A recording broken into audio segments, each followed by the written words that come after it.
This is a lot of rain, literally. This is a blocks factory. Oh man, it's too much rain.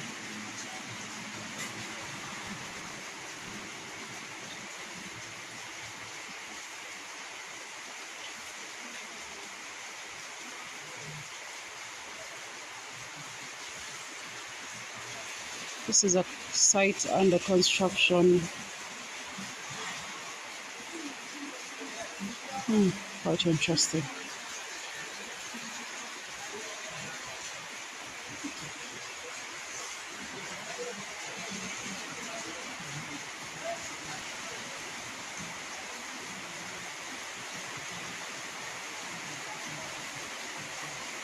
Well, being home in the rain is not such a bad idea after all.